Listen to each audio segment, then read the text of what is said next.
Assalamualaikum dan salam sejahtera. Selamat datang ke kelas Bahasa Melayu tahun 2. Tema 8, Integriti. Unit 24, Berbuat Baik Selalu. Dan tajuk kita pada hari ini, Bas Kita. Buku teks, jilid 2, muka surat 77.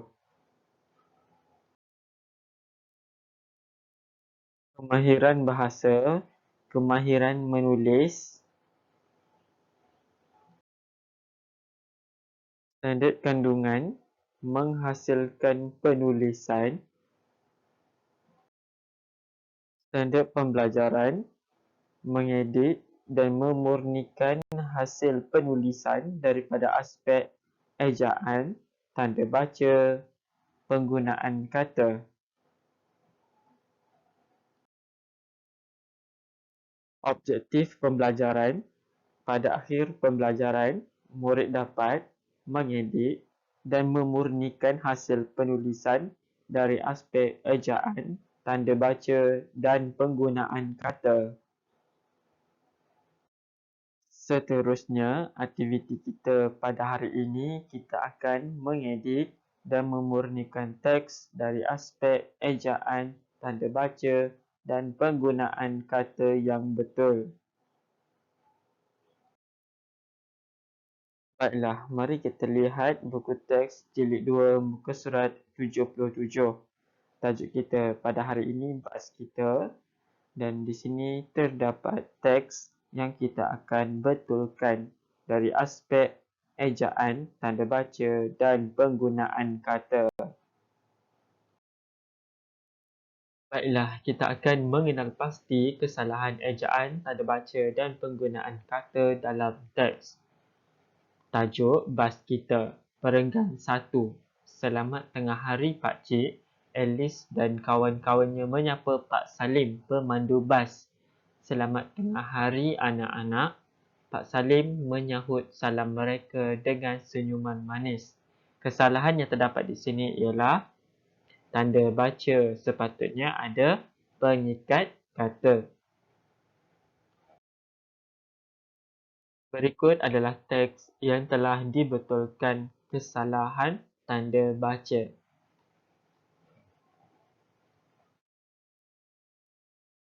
Seterusnya, kita akan mengenal pasti kesalahan ejaan, tanda baca dan penggunaan kata dalam perenggan 2. Alice, Siok Ling, Hassan, Aidil, Kok Bun, Komala dan Julaihi duduk di dalam bas dengan tertibnya.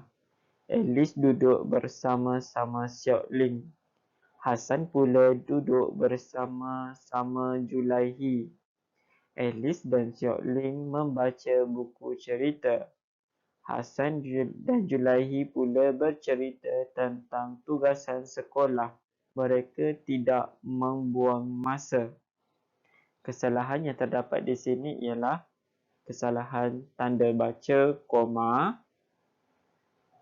ejaan sepatutnya cerita, tanda baca sepatutnya ada titik noktah dan penggunaan kata sepatutnya berbincang.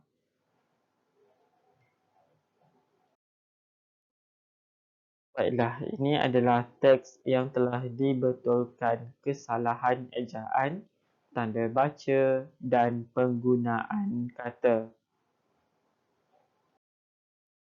Seterusnya, kita akan mengenal pasti kesalahan ejaan, tanda baca dan penggunaan kata dalam perenggan 3. Budak-budak itu menjaga bas Pak Salim seperti menjaga kereta ayah mereka.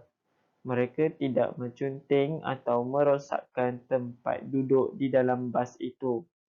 Pak Salim seronok melihat disiplin Alice dan rakan-rakannya. Kesalahan yang terdapat dalam teks ini ialah penggunaan kata sepatutnya murid-murid, mencunting, ejaan sepatutnya menconting, ejaan sepatutnya duduk dan penggunaan kata sepatutnya kagum. Baiklah, berikut teks yang telah dibetulkan kesalahan ejaan, tanda baca dan penggunaan kata.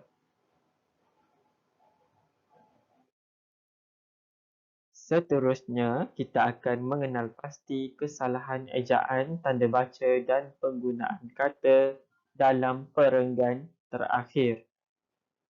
Tidak lama kemudian, bas pun sampai ke tempat perumahan mereka. Terima kasih Pak Salim, kata mereka sambil turun dari bas. Kesalahan yang terdapat dalam teks ini ialah penggunaan kata sepatutnya kawasan. Kesalahan tanda baca sepatutnya ada pengikat kata. Tanda baca sepatutnya ada tanda koma di sini. Dan ejaan Pak Salim sepatutnya huruf besar kerana kata nama khas, dan ejaan sepatutnya huruf kecil.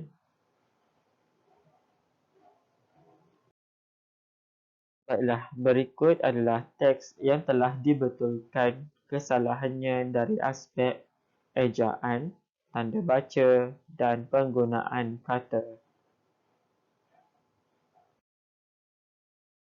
Baiklah, itu sahaja perkongsian kita pada hari ini. Semoga anda dapat belajar dengan baik dan memahami isi pelajaran. Sekian, terima kasih.